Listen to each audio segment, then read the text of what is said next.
All right, so this is what's called pastel sec, a dry, just imagine a thick crayon, a really thick crayon.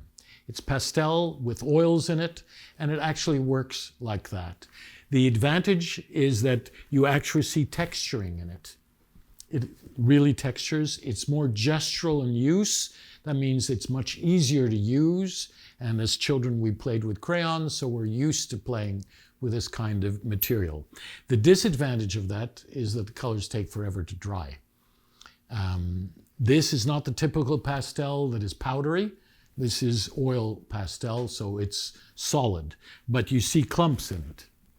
So this is done by Stephen Lack, a second piece of his that we're showing. Again, pleine page. You'll see the paper rippling. It's natural that paper will ripple because, like our hair, for those of us who have some, depending on the humidity that your hair is at, it'll be more curly, less curly, longer and shorter. Paper is the exact same way. The other thing is the surface tension of this paper is different on the face than on the back because it has all this paint on the face that is that is stopping the humidity from reacting. So it's natural. I'm personally very comfortable with paper rippling.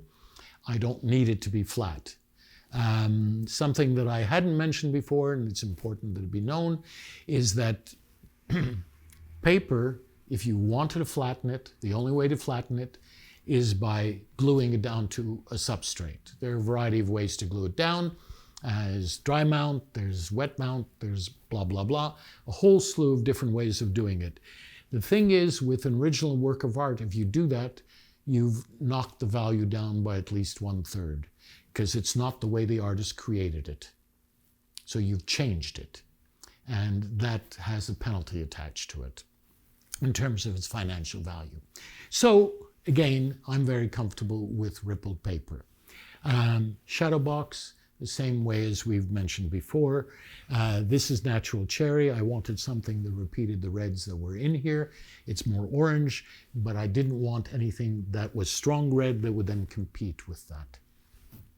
What I wanted to do is once again create space for the artwork to float within the frame.